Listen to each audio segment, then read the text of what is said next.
હવે ત્રીજો પાર્ટ છે ધાતુઓ અને અધાતુ.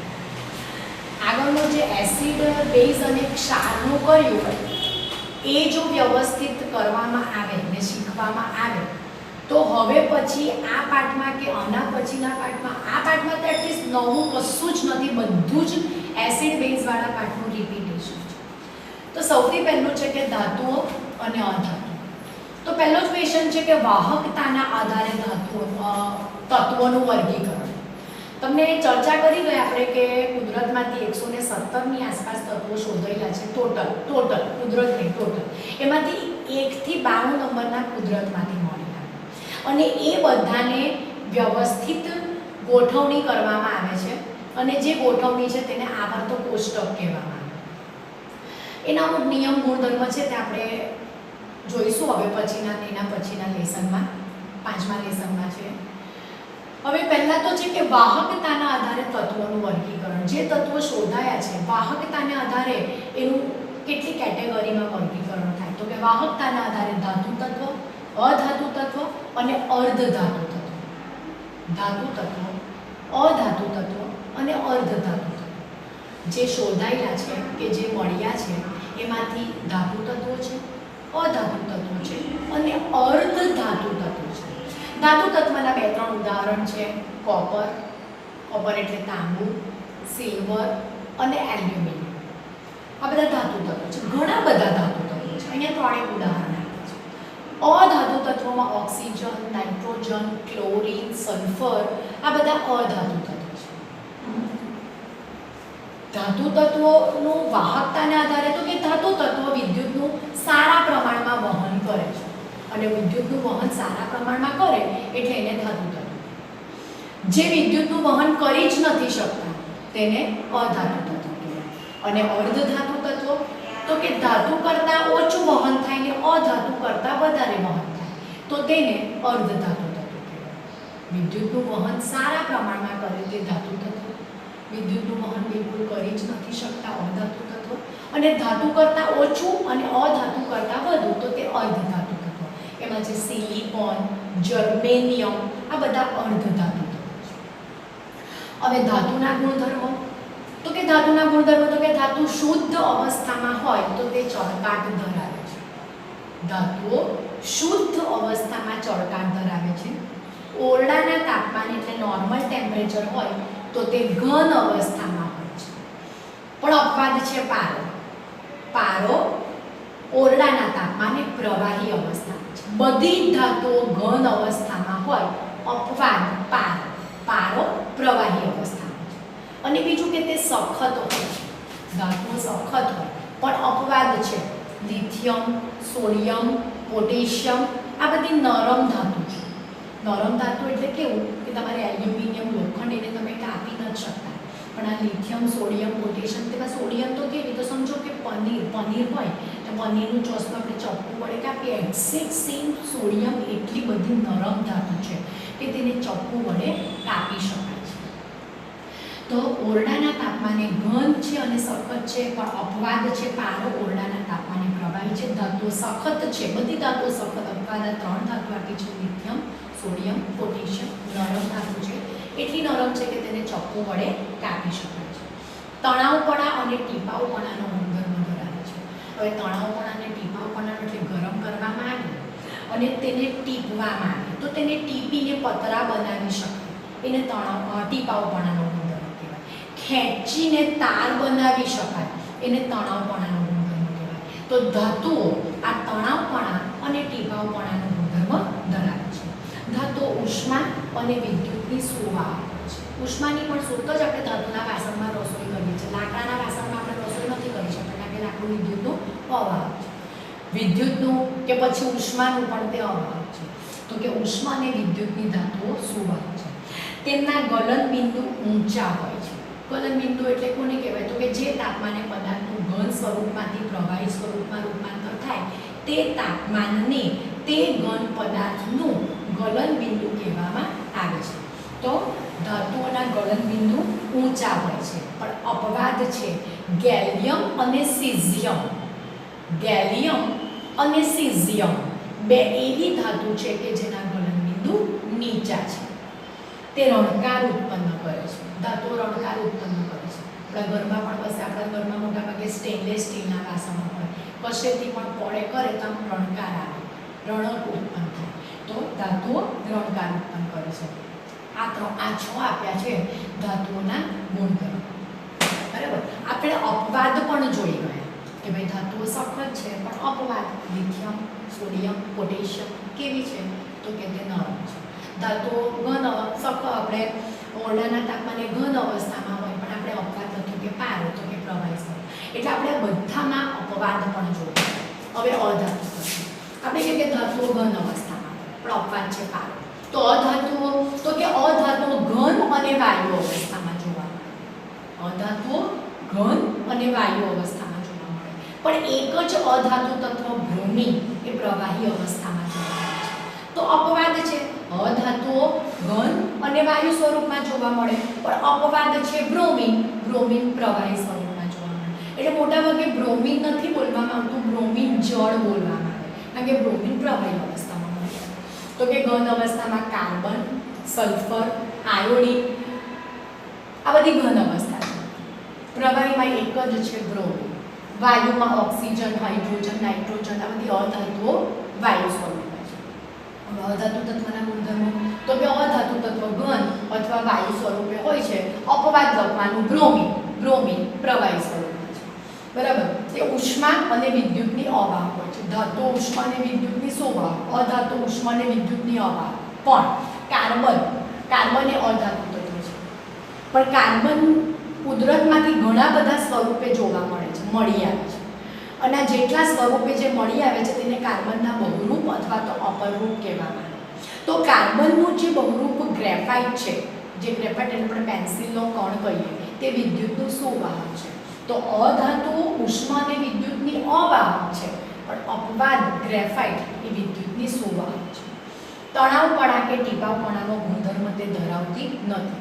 એટલે કે ધાતુઓ સખત છે એવું નહીં શકાય, ધાતુઓ બરડ છે.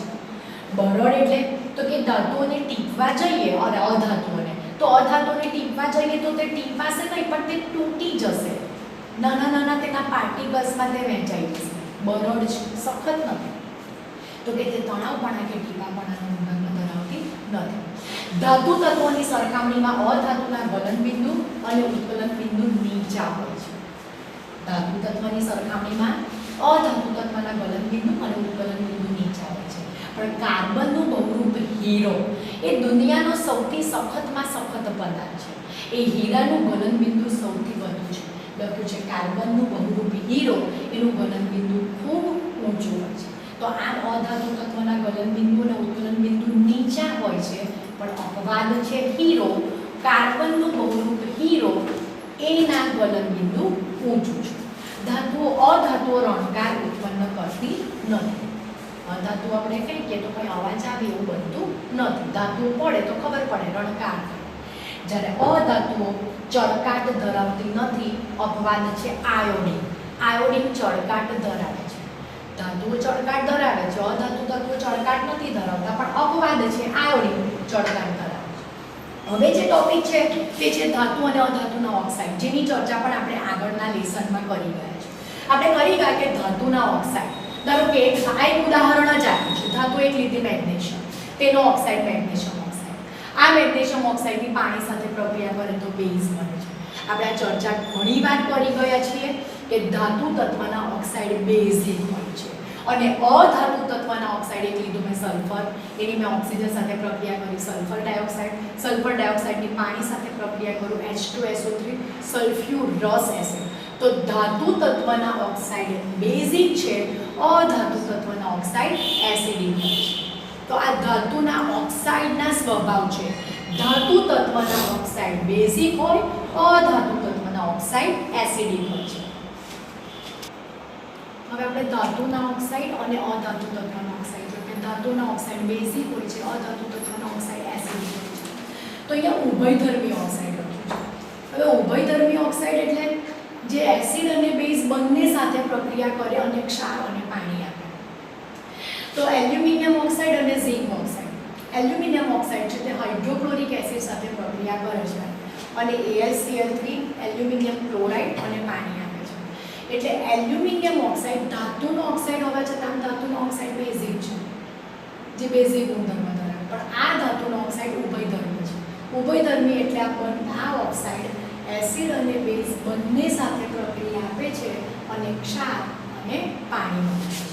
ધારો કે સમીકરણ સંતુલિત કરવું હોય તો ક્લોરીન 3 છે, તો અહીંયા ક્લોરીન 1 જ છે, પણ અહીંયા એલ્યુમિનિયમ 2 છે, તો ક્લોરીન અને એલ્યુમિનિયમનું સરખું કરવું હોય તો અહીંયા 6 લખવા પડે, 6 તો અહીંયા 2 લખવા પડે, આ 2 લખીએ તો અહીંયા 2 છે.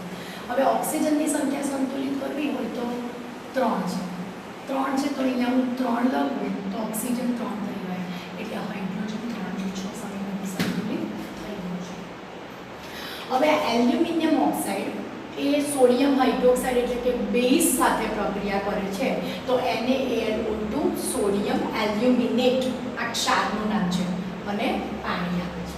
સમીકરણ સંતુલિત કરવું હોય તો અહીંયા 2 લખીએ, અહીંયા 2 લખીએ તો અહીંયા 2 લખવા પડે. ઓક્સિજનના 3 ને 2 6, 2 ને 2 4, અહીંયા 2 લખવા પડે 6. હાઇડ્રોજન તો હાઇડ્રોજન 2 થયો, તો સમીકરણ હજી સંતુલિત થશે નહીં, અહીંયા હાઇડ્રોજન 4 થઈ ગયા છે, અહીંયા 4 થયા તો 2 રાખીએ, ઓક્સિજન સંતુલિત 2 4 ને 1 5, 3 ને 2 5, સમીકરણ સંતુલિત થઈ ગયું. તો ઉભયધર્મી ઓક્સાઇડ વિશે છે. અધાતુ તત્વના ઓક્સાઇડ એસિડિક હોય, ધાતુ તત્વના ઓક્સાઇડ બેઝિક હોય અને ઉભયધર્મી ઓક્સાઇડ. હવે ધાતુની ઓક્સિજન સાથેની પ્રક્રિયા છે કે કઈ ધાતુ ઓક્સિજન સાથે કઈ રીતે પ્રક્રિયા કરે, તો કે બધી ધાતુઓ સક્રિય હોય છે, બધી ધાતુઓ સક્રિય હોય, મોટાભાગે ધાતુઓ સક્રિય છે, બહુ જ ઓછી એવી ધાતુ સોનું અને ચાંદી છે જે નિષ્ક્રિય ધાતુ છે, બહુ જ ઓછી સક્રિય છે કે જે હવામાન ઓક્સિજન સાથે પ્રક્રિયા નથી કરતી કે પછી તે પાણી સાથે પ્રક્રિયા નથી કરતી, ઇવન એસિડ કે આલ્કલીની પણ સોનું ચાંદીના ઉપર બહુ અસર કરતી નથી. તો ધાતુઓ સક્રિય હોય એટલે બધી ધાતુઓની ઓક્સિજન સાથે સંયોજાવાની જે ક્રિયાશીલતા છે તે પણ જુદી જુદી હોય છે. તો અહીંયા ધાતુઓને સળગાવે છે, ધાતુઓને સળગાવે છે તો શું કેવું રિએક્શન આવે છે, તો કે સોડિયમને સળગાવે તો પીળા રંગની જ્યોતથી સળગે છે, મેગ્નેશિયમને તો કે ઝઘારા મારતી સફેદ જ્યોત સાથે સળગે છે, કોપર તો કે લીલાશ પડતી વાદળી જ્યોતથી સળગે છે, એલ્યુમિનિયમ સફેદ જ્યોતથી સળગે છે. આ ધાતુની ઓક્સિજન સાથે પ્રક્રિયા કરે, ધાતુની પાણી સાથે, અને એમ પ્રક્રિયા કરતાં કરતાં ધાતુઓની એક સક્રિયતા શ્રેણી જે બને છે તેમાં આવે છે સૌથી પહેલું પોટેશિયમ, સૌથી વધુ સક્રિય ધાતુ છે, ત્યાર પછી sodium, calcium, magnesium, aluminium, zinc, લોખંડ, લેડ, પછી હાઇડ્રોજન છે, કોપર, મર્ક્યુરી, Ag એટલે ચાંદી અને Au એટલે સોનું. એમાં સૌથી ઓછી સક્રિય ધાતુ નથી ઓક્સિજન સાથે પ્રક્રિયા કરતી, નથી પાણી સાથે પ્રક્રિયા કરતી, તો આ છે ધાતુની સક્રિયતા શ્રેણી, તેને ઊભી પણ લખી શકાય અને આડી પણ લખી શકાય. હવે વિચાર કરીએ કે ભાઈ આ ધાતુઓ તો આપણે અમુક અહીંયા આપ્યું છે કે આ ધાતુઓને સળગાવે તો ઓક્સિજન સાથે પ્રક્રિયા કરીને આવી જ્યોત આપે છે, તો બધી જ ધાતુઓમાં તેવી રીતે દરેક ધાતુની ઓક્સિજન સાથે સંયોજાવાની પણ જુદી જુદી હોય. આ ધાતુઓ તો ઓક્સિજન સાથે પ્રક્રિયા કરતી જ નથી, તો ફક્ત ઓક્સિજન સાથેની પ્રક્રિયાને આધારે બધી ધાતુઓની સક્રિયતા નક્કી કરી શકાય નહીં. તો પછી ધાતુની પાણી સાથે પ્રક્રિયા કરે કે ધાતુઓની પાણી સાથે પ્રક્રિયા કરે. તો હવે આપણે ધાતુની પાણી સાથેની પ્રક્રિયા જોઈએ. હવે ધાતુની સક્રિયતાની વાત કરીએ આપણે તો કે બધી ધારો કે સોડિયમ અને પહેલી પોટેશિયમ અને સોડિયમ ધાતુ છે સૌથી વધુ સક્રિય, તો આની ઓક્સિજન સાથે પ્રક્રિયા કરવાની જરૂર નથી પડતી. જેવી ધાતુ ખુલ્લી પડે એવી સીધી જ ઓક્સિજન સાથે ધડાકાભેર સળગી ઉઠે છે. ઇવન એટલી બધી સક્રિય ધાતુ છે કે પાણીમાં ઓક્સિજન સાથે પણ પ્રક્રિયા કરે. તો સોડિયમને કેરોસીનમાં રાખવામાં આવે, જેવી કેરોસીનમાંથી કોઈ પ્રોસેસ કરવા માટે બહાર હોય ને કેરોસીન ધારો કે ઉડી જાય અને હવાના સંપર્ક થાય એટલે કે ઓક્સિજનનો, તો પણ એમાંથી નાના નાના આપણે ફટાકડી ફૂટેને જેવો અવાજ આવે એવી ફટાકડી પેલા તણખા જળવા પડે. તો સોડિયમ, પોટેશિયમ એટલી બધી સક્રિય ધાતુ છે એટલે આપણે ઓક્સિજન સાથે બધી ધાતુઓ એકસરખી તીવ્રતાથી પ્રક્રિયા નથી કરતી તે. તો એવી જ રીતે મેં તમને કહું તેમ કે પાણીની વાત કરીએ તો બધી જ ધાતુઓ પાણી સાથે પણ એકસરખી તીવ્રતાથી પ્રક્રિયા કરતી પોટેશિયમ, સોડિયમ એટલી બધી સક્રિય ધાતુ છે કે તે ઠંડા પાણી સાથે પ્રક્રિયા કરે છે. પોટેશિયમ પાણી સાથે પ્રક્રિયા કરી પોટેશિયમ હાઇડ્રોક્સાઇડ, હાઇડ્રોજન અને ખૂબ ઉષ્મા ઉર્જા ઉત્પન્ન કરે છે. આમાં જે છે સોડિયમ, એ પણ સોડિયમ હાઇડ્રોક્સાઇડ અને હાઇડ્રોજન વાયુ ઉત્પન્ન કરે અને બહુ ઊંચા પ્રમાણમાં ઉષ્મા ઉર્જા ઉત્પન્ન કરે. તો એટલી બધી સક્રિય છે કે તે ઠંડા પાણી સાથે પ્રક્રિયા કરે. હવે આ કેલ્શિયમ છે, કેલ્શિયમની ઠંડા પાણી સાથે પ્રક્રિયા કરે કેલ્શિયમ હાઇડ્રોક્સાઇડ બને. પણ જે હાઇડ્રોજન છે આ કેલ્શિયમ હાઇડ્રોક્સાઇડ પર હાઇડ્રોજનના પેલા પરપોટા એટલે કેલ્શિયમ ધાતુ પાણી પર તરતી થઈ જાય હાઇડ્રોજનના પરપોટા. તો આ થઈ ઠંડા પાણી સાથેની પ્રક્રિયા છે કે સોડિયમ, પોટેશિયમ, કેલ્શિયમ ઠંડા પાણી સાથે પ્રક્રિયા કરી ધાતુના હાઇડ્રોક્સાઇડ બનાવે છે અને હાઇડ્રોજન વાયુ મુક્ત કરે છે. હવે જે ધાતુ આ મેગ્નેશિયમ, એલ્યુમિનિયમ, આ જે મેગ્નેશિયમ અને એલ્યુમિનિયમ, મેગ્નેશિયમ છે, મેગ્નેશિયમ એલ્યુમિનિયમ ગરમ પાણી સાથે, તો કે મેગ્નેશિયમ છે એ ગરમ પાણી સાથે પ્રક્રિયા કરે, ઠંડા પાણી સાથે પ્રક્રિયા કરતી નથી. ગરમ સાથે પ્રક્રિયા કરીને મેગ્નેશિયમ હાઇડ્રોક્સાઇડ બને છે અને હાઇડ્રોજન વાયુ મુક્ત કરે છે. પણ મેગ્નેશિયમ ઠંડા પાણી સાથે પ્રક્રિયા કરી શકતી નથી, કંઈ જ નથી થતું. પણ વાત આવે એલ્યુમિનિયમ અને આયર્ન એટલે કે લોખંડ. તો આ ધાતુઓ ઠંડા પાણી સાથે પણ નથી કરતી, ગરમ પાણી સાથે પણ પ્રક્રિયા નથી કરતી, પણ પાણીની વરાળ સાથે પ્રક્રિયા કરે. એટલે અહીંયા આપણે પાણી માટે ધારો કે લિક્વિડ લખીએ, અહીંયા પણ પાણી લિક્વિડ, ગરમ હોય તોય લિક્વિડ, પણ અહીંયા પાણી જે છે H2O એની સાથે ગેસ લખી. કેમ? તો કે પાણીની વરાળ સાથે પ્રક્રિયા કરે છે. તો એલ્યુમિનિયમ, લોખંડ વગેરે પાણીની વરાળ સાથે પ્રક્રિયા કરે છે અને પાણીની વરાળ સાથે પ્રક્રિયા કરી એલ્યુમિનિયમ ઓક્સાઇડ, આયર્ન ઓક્સાઇડ અને હાઇડ્રોજન વાયુ મુક્ત કરે છે. તો બધી ધાતુઓની એકસરખી સક્રિય હોતી નથી. અમુક ધાતુઓ ઠંડા પાણી સાથે પ્રક્રિયા કરે, મેગ્નેશિયમ ગરમ પાણી સાથે પ્રક્રિયા કરે છે અને પાણીની વરાળ સાથે પ્રક્રિયા કરે. જ્યારે લેડ, કોપર, ચાંદી, સોનું આ બધી ધાતુઓ પાણી ઠંડુ હોય, ગરમ હોય કે પાણીની વરાળ હોય, પાણી સાથે પ્રક્રિયા કરતી જ નથી, તો ઓછી સક્રિય છે. તો કહેવાનો મતલબ બધી જ ધાતુઓ ખબર છે કે ઇલેક્ટ્રોન ગુમાવીને ધન આયન બનાવે, બધી ધાતુઓની ઇલેક્ટ્રોન ગુમાવીને ધન આયન બનાવવાની ક્ષમતા પણ એકસરખી હોતી નથી. તો ધાતુઓની સક્રિયતા પ્રમાણે અમુક ધાતુઓ ઠંડા પાણી સાથે, ગરમ પાણી સાથે અને પાણીની વરાળ સાથે, અમુક પાણી સાથે પ્રક્રિયા જ નથી. તો આ થઈ ધાતુની પાણી સાથેની પ્રક્રિયા. હવે આગળના લેક્ચરમાં આપણે ધાતુની ઓક્સિજન સાથે પ્રક્રિયા જોઈ કે બધી ધાતુઓ એક સરખી સક્રિયતાથી ઓક્સિજન સાથે પ્રક્રિયા કરતી નથી. ધાતુની પાણી સાથે પ્રક્રિયા જોઈ તો કે બધી જ ધાતુઓ એક સરખી પાણી સાથે પ્રક્રિયા કરતી નથી. જેમ કે ખૂબ સક્રિય ધાતુ છે પોટેશિયમ, સોડિયમ એ ઠંડા પાણી સાથે પ્રક્રિયા કરે છે. ત્યાર પછી આપણે જો મેગ્નેશિયમ તો એ ગરમ પાણી સાથે પ્રક્રિયા કરે છે. અને ત્યાર પછી જે બે ધાતુઓ જોઈ તે એલ્યુમિનિયમ, તે લોખંડ એટલે કે આયર્ન, તે પાણીની વરાળ સાથે પ્રક્રિયા કરે છે. તો બધી ધાતુઓ પાણી સાથે પણ એક સરખી સક્રિયતાથી પ્રક્રિયા કરતી હોતી નથી. તો આપણે ધાતુની ઓક્સિજન સાથે પ્રક્રિયા જોઈએ, ધાતુની પાણી સાથે પ્રક્રિયા. હવે આપણે જોવાનું છે ધાતુની એસિડ સાથે પ્રક્રિયા. આ બધું જ આગળના ચેપ્ટરમાં રિપીટ થઈ ગયું છે. આપણે એસિડ બેઝ વાળા પાર્ટમાં કે ધાતુ એસિડ સાથે પ્રક્રિયા કરી ડાયહાઇડ્રોજન વાયુ મુક્ત કરે છે. અહીંયા મેગ્નેશિયમ છે, એલ્યુમિનિયમ છે, ઝિંક છે અને આયર્ન છે.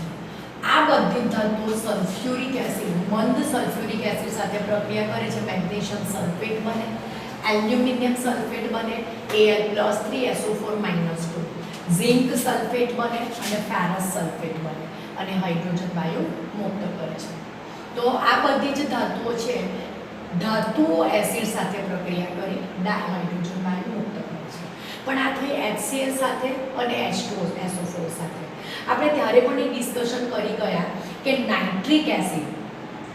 નાઇટ્રિક એસિડ એ પ્રબળ ઓક્સિડેશન કરતા છે અને પ્રબળ ઓક્સિડેશન કરતા છે એટલે કોઈ પણ ધાતુની નાઇટ્રિક એસિડ સાથે પ્રક્રિયા કરે તો જે હાઇડ્રોજન ઉત્પન્ન થાય તેનું ઓક્સિડેશન કરે અને ઓક્સિડેશન કરે એટલે હાઇડ્રોજનમાં ઓક્સિજન ઉમેરાય તો હાઇડ્રોજન નથી ઉત્પન્ન થતો, પાણી થાય છે. એટલે એલ્યુમિનિયમ અને ક્રોમિયમ છે, એલ્યુમિનિયમ અને ક્રોમિયમ એ HNO3 સાથે પ્રક્રિયા કરતી નથી, કારણ કે HNO3 પ્રબળ ઓક્સિડેશન કરતા છે, તેથી તે ઓક્સિજનનું રિડક્શન કરે, હાઇડ્રોજનનું ઓક્સિડેશન કરે છે અને પોતે નાઇટ્રોજન ઓક્સાઇડ બનાવે છે. નાઇટ્રોજન ઓક્સાઇડમાં NO આવે, N2O આવે, NO2 આવે. નાઇટ્રોજનના ઘણા બધા ઓક્સાઇડ છે, તો નાઇટ્રોજનના ઓક્સાઇડમાં પોતે રિડક્શન પામે છે. એટલે મંદ HNO3, ખૂબ જ મંદ નાઇટ્રિક એસિડ, બરાબર શબ્દ છે, ખૂબ જ મંદ નાઇટ્રિક એસિડ એ મેગ્નેશિયમ અને મેંગેનીઝ સાથે પ્રક્રિયા કરે ત્યારે હાઇડ્રોજન વાયુ મુક્ત કરે છે. આ ખાસ યાદ રાખો, અપવાદ બધામાં હશે. લખ્યું છે કે ખૂબ જ મંદ નાઇટ્રિક એસિડ એ મેગ્નેશિયમ અને મેંગેનીઝ સાથે પ્રક્રિયા કરે અને ક્ષાર બનાવી અને ડાયહાઇડ્રોજન વાયુ મુક્ત કરે. મેગ્નેશિયમ નાઇટ્રેટ Mg+2 NO3-1 એટલે MgNO3 twice magnesium nitrate. Manganese nitrate Mn+2 NO3-1 એટલે MnNO3 ટ્વાઇસ અને હાઇડ્રોજન વાયુ. આમ યાદ રાખજો કે આ ખૂબ અગત્યની પ્રક્રિયાઓ કહેવાય. નાઇટ્રિક એસિડની ધાતુ સાથેની પ્રક્રિયા બહુ જ ઇમ્પોર્ટન્ટ. આગળનામાં તો લખેલું જ હતું, આગળનો જે લેસન હતો એસિડ બેઝ વાળું જે લેસન છે તેમાં તો કે નાઇટ્રિક એસિડ એ ધાતુ સાથે પ્રક્રિયા કરી હાઇડ્રોજન વાયુ મુક્ત કરતું નથી. કેમ? તો કે HNO3 એ પ્રબળ ઓક્સિડેશન કરતા છે, એટલે જે હાઇડ્રોજન મુક્ત થાય એનું ઓક્સિડેશન કરે એટલે પાણી બને. છતાં અહીંયા પ્રક્રિયા આપેલી છે કે મેગ્નેશિયમ અને મેંગેનીઝ આ બંને ધાતુ સાથે ખૂબ જ મંદ નાઇટ્રિક એસિડ પ્રક્રિયા કરે તો ડાયહાઇડ્રોજન વાયુ મુક્ત થાય. હવે સાંદ્ર HNO3 સાથે પ્રક્રિયા કરતા શું ઉત્પન્ન થાય? તો કે NO2 વાયુ કે NO2 વોટેવર. અહીંયા જોઈએ કે ત્રણ પ્રક્રિયા આપેલી છે. કોની ત્રણ પ્રક્રિયા આપેલી છે? તો કે નાઇટ્રિક એસિડ બધાની કોપર ધાતુ સાથે પ્રક્રિયા આપેલી છે. એક તો કોપરની મંદ નાઇટ્રિક એસિડ સાથે પ્રક્રિયા આપેલી છે, કોપરની 10 થી 30% સાંદ્ર નાઇટ્રિક એસિડ સાથે પ્રક્રિયા આપેલી છે અને કોપરની વધુ સાંદ્ર નાઇટ્રિક એસિડ સાથે પ્રક્રિયા આપેલી છે. ટૂંકમાં ત્રણે ત્રણ પ્રક્રિયા કોપરની નાઇટ્રિક એસિડ સાથે છે. બને છે શું? તો કે બધામાં કોપર નાઇટ્રેટ બને છે. Cu+2 અને NO3-1 એક અહીંયા જાય, બે અહીંયા જાય એટલે CuNO3 ટ્વાઇસ બને. બરાબર, બધામાં બને છે કોપર નાઇટ્રેટ, ત્રણે ત્રણમાં કોપર નાઇટ્રેટ. પણ મંદ HNO3 સાથે કરે છે ત્યારે N2O બને છે. 10 થી 30% સાંદ્ર HNO3 સાથે કરે છે ત્યારે NO બને છે અને વધુ સાંદ્ર HNO3 સાથે કરે છે ત્યારે NO2 બને છે. પણ આ કેસમાં હાઇડ્રોજન નથી બનતું, પાણી બને છે. કેમ? તો કે HNO3 પ્રબળ ઓક્સિડેશન કરતા છે એટલે હાઇડ્રોજનનું ઓક્સિડેશન કરે છે, ઓક્સિજન ઉમેરાય એટલે પાણી. આ પ્રક્રિયાઓ ખૂબ અગત્યની એટલા માટે છે કે દરેક પ્રક્રિયામાં આ ખાસ યાદ રાખવાનું કે મંદ HNO3 સાથે કરે ત્યારે N2O, 10 થી 30% સાંદ્ર HNO3 સાથે કરે ત્યારે NO અને વધુ સાંદ્ર HNO3 સાથે કરે ત્યારે NO2. તો આ દરેક વખતે પછી સમીકરણ સંતુલિત કરવાનું ખૂબ અગત્યનું થઈ પડે છે. તો આ જ્યારે પ્રક્રિયાઓ લખો ત્યારે ભલે આખી પ્રક્રિયામાં પ્રોડક્ટ આ ત્રણ પ્રોડક્ટ અલગ પડે તો પણ આખા સમીકરણનું સંતુલન અલગ પડી જાય. તો બહુ જ કેરફુલી સંતુલન, ત્રણમાંથી એક સમીકરણ થોડું ટફ પડશે સંતુલિત કરવાનું, પણ આ ખાસ યાદ. હવે કોપર ઓછી સક્રિય છે અને ઓછી સક્રિય હોવાથી તે મંદ હાઇડ્રોક્લોરિક એસિડ સાથે પ્રક્રિયા કરતી નથી. બરાબર. બીજું એક છે એક્વા રિજિયા સોલ્યુશન. એક્વા રિજિયાને રોયલ પાણી કહેવાય અથવા તો અમ્લરાજ પણ કહેવામાં આવે. તો સાંદ્ર હાઇડ્રોક્લોરિક એસિડ અને સાંદ્ર નાઇટ્રિક એસિડ HNO3, સાંદ્ર હાઇડ્રોક્લોરિક એસિડ અને સાંદ્ર નાઇટ્રિક એસિડનું કદથી 3:1 પ્રમાણ લેવું. કદથી 3:1 પ્રમાણ એટલે 3 લિટર ધારો કે HCl લો તો 1 લિટર HNO3 લેવાનું. તો 3:1 ના પ્રમાણમાં જે તાજું મિશ્રણ બને એને એક્વા રિજિયા અથવા તો રોયલ પાણી અથવા તો અમ્લરાજ કહેવામાં આવે. હવે એક્વારિજિયા એ ધુમાયમાન પ્રવાહી છે. ધુમાયમાન એટલે એટલું બધું જલદ છે કે એમાંથી ધુમાડા, આમે એસિડ હોય તો એમાંથી સાંદ્ર એસિડમાંથી ધુમાડા નીકળે, પણ આ સખત ધુમાયમાન કે એમાંથી વ્હાઈટ કે એવા સતત ધુમાડા નીકળ્યા કરે એવું ધુમાયમાન પ્રવાહી છે. બીજું કે તમને એટલું ખબર કે જે ઉમદા ધાતુ છે, આપણે આગળના લેક્ચરમાં ચર્ચા કરી ગયા કે સોનું એ ઉમદા ધાતુ કહેવાય કે જે નથી ઓક્સિજન સાથે પ્રક્રિયા કરતી, પાણી સાથે પ્રક્રિયા નથી કરતી. આપણે એવું કે ઇવન સોના પર એસિડની પણ ઇફેક્ટ થતી નથી. હાઇડ્રોક્લોરિક એસિડ હોય, સલ્ફ્યુરિક એસિડ હોય કે નાઇટ્રિક એસિડ હોય, સોના સાથે તે પ્રક્રિયા કરી શકતું નથી. સોનું એટલી બધી નિષ્ક્રિય ધાતુ, આ ટોટલી નિષ્ક્રિય તો નહીં કહેવાય, ખૂબ જ મંદ ધાતુ છે કે તે એસિડ સાથે પણ પ્રક્રિયા કરતી હોતી નથી. એટલે એવી ધાતુને ઉમદા ધાતુ કહેવામાં આવે. બરાબર. તો પણ આ જે એક્વારિજિયા સોલ્યુશન બને છે અથવા તો અમ્લરાજ કહો કે પછી રોયલ પાણી કહો, સોનું અને પ્લેટિનમ જેવી ધાતુ આમાં પણ ઓગળી શકે છે. એટલે કે એક્વારિજિયામાં તે ઓગળી જતી હોય છે. એટલું બધું તે જલદ ધુમાયમાન છે.